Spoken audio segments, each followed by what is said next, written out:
নমস্কার শিক্ষার্থী বন্ধুরা, আশা করি তোমরা ভালো আছো। আজকে নিয়ে চলে আসলাম সপ্তম শ্রেণীর প্রশ্নবিচিত্রার সমাধান নিয়ে। আজকে প্রথম স্কুলটি আমরা করব ইতিহাস প্রশ্নর। দেখে নাও তোমাদের প্রশ্ন। সবার প্রথমে এমসিকিউ অ্যান্সার, সঠিক উত্তর দেখো। প্রথমে বলা হয়েছে হিজরি সাল গণনা শুরু হয়, এটি আনসার হবে হজরতের মদিনা গমন থেকে।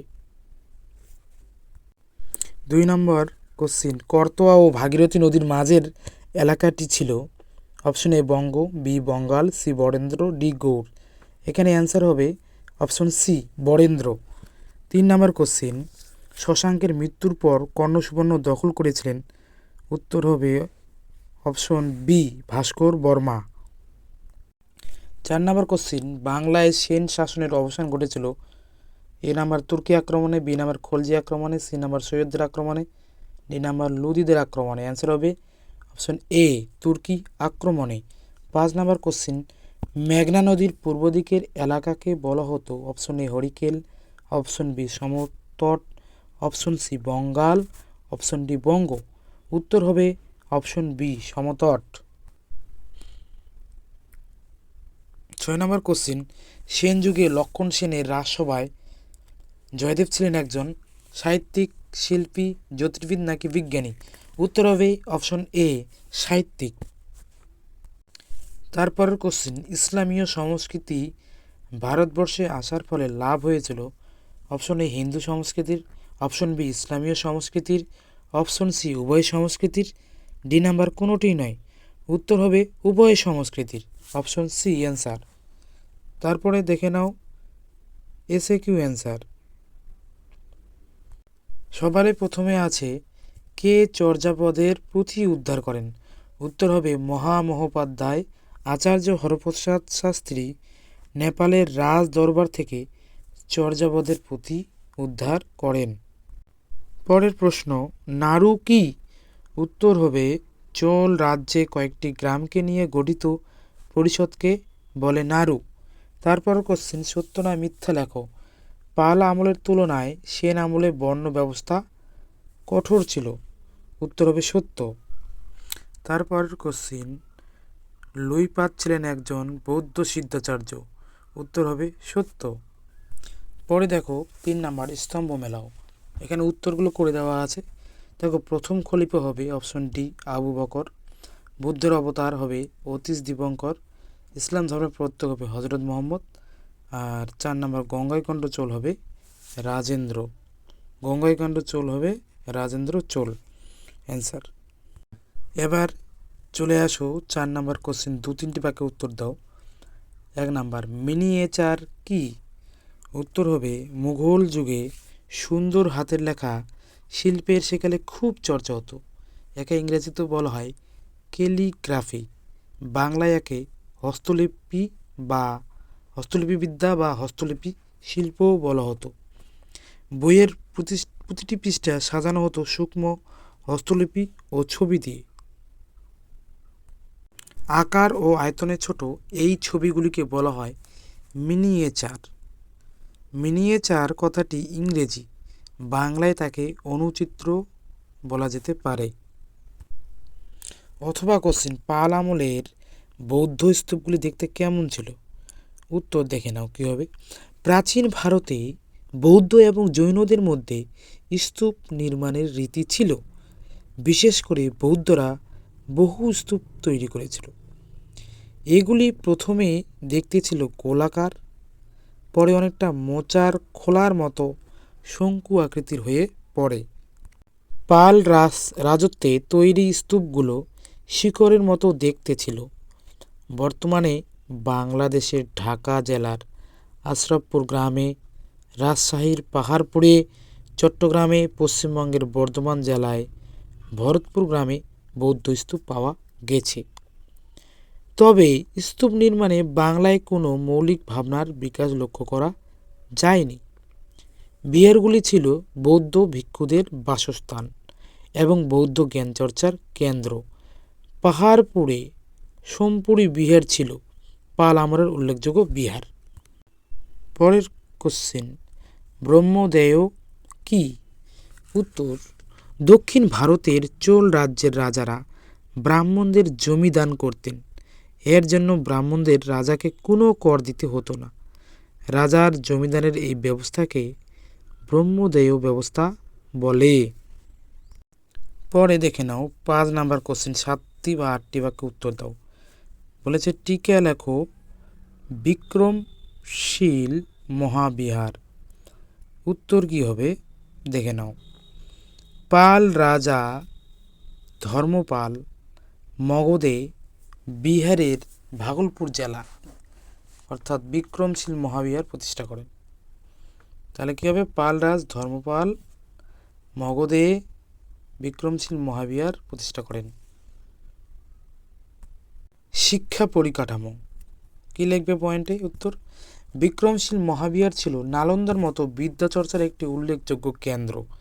এই বিশ্ববিদ্যালয়ের ছাত্র সংখ্যা ছিল প্রায় 3000। এই মহাবিহারে ব্যাকরণ, তর্কশাস্ত্র, দর্শন ইত্যাদি পড়ানো হতো এবং ভর্তির জন্য ছাত্রদের প্রবেশিকা পরীক্ষা দিতে হতো। শিক্ষা শেষ হলে ছাত্রদের উপাধি দেওয়া হতো। বৃন্দ বিক্রমশীল মহাবিহারে বৌদ্ধ ধর্ম চর্চা ও শিক্ষার জন্য 100-রও বেশি আচার্য ছিলেন।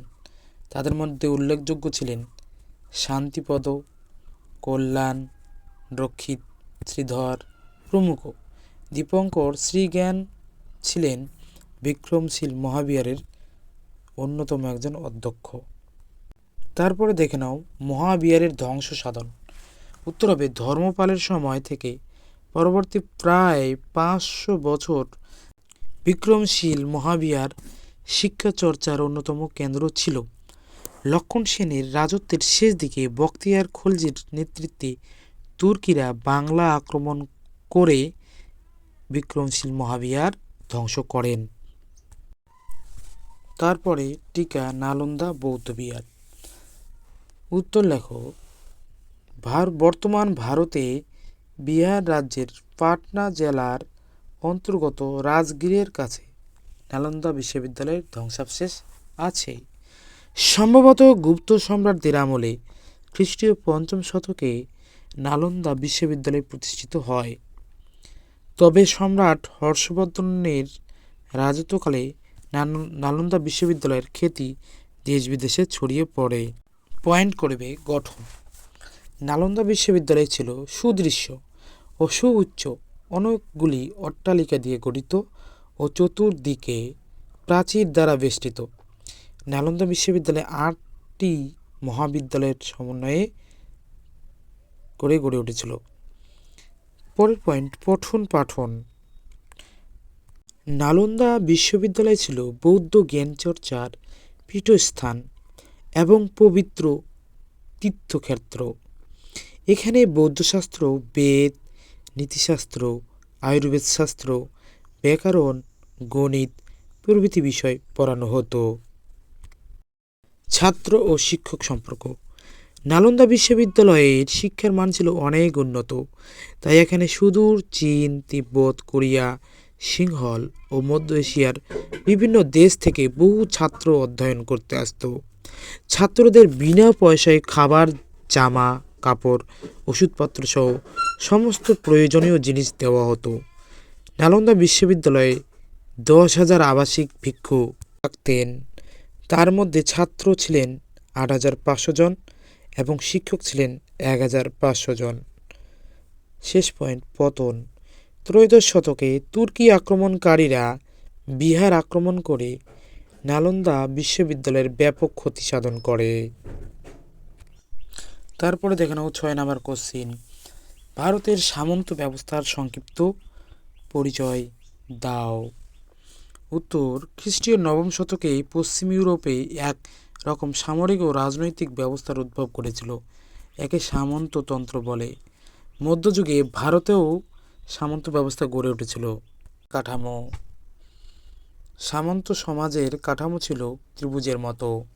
এই সমাজ কাঠামোয় ছিল রাজা, বিভিন্ন সামন্ত, উপসামন্ত এবং জনগণের অবস্থান। তারপরে পয়েন্ট বিভিন্ন স্তর।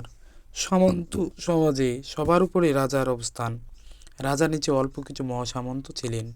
মহাসামন্তদের পরবর্তী ধাপে মাঝারি সামন্ত ও সবার উপরে নিচের জনগণ, অর্থাৎ রাজা, সামন্ত এবং জনগণকে নিয়ে স্তরভিত্তিক সামন্ত সমাজ গড়ে ওঠে। তারপরের পয়েন্ট দেখো, সম্পর্ক। মহাসামন্ত সামন্তদের মধ্যে সবসময় যুদ্ধ বিবাদ লেগে থাকতো। সবাই চাইতো নিজের ক্ষমতা বাড়িয়ে নিতে। কখনো আবার এরা জোট বেঁধে রাজার বিরুদ্ধে যুদ্ধে নামতো এবং রাজার ক্ষমতাকেও তারা অস্বীকার করত। এর ফলে রাজশক্তির দুর্বলতা পরিষ্কার হয়ে যায়। সামন্ত প্রভুদের ম্যানরে বা খামারে ভূমিদাস বা সার্ভদের খাটিয়ে উৎপাদন করা হতো।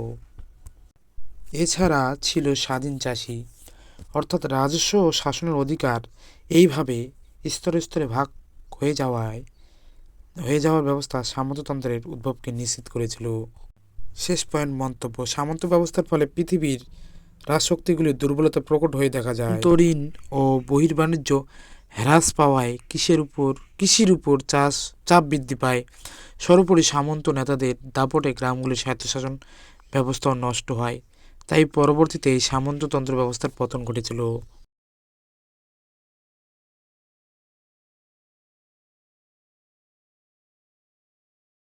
তারপরে উত্তর দেখে নাও, শশাঙ্কের কৃতিত্ব আলোচনা করো। দেখো, তোমরা অ্যান্সারটা দেখে নাও। ভিডিওটি অনেক বড় হয়ে যাচ্ছে, তাই তোমরা স্ক্রিনশট নিয়ে বা ভিডিওটি পজ করে লিখে নিতে পারো। এবার দেখো শেষ কোশ্চিন, পাল ও সেন যুগের পার্থক্য লেখো। দেখে নাও উত্তরটি।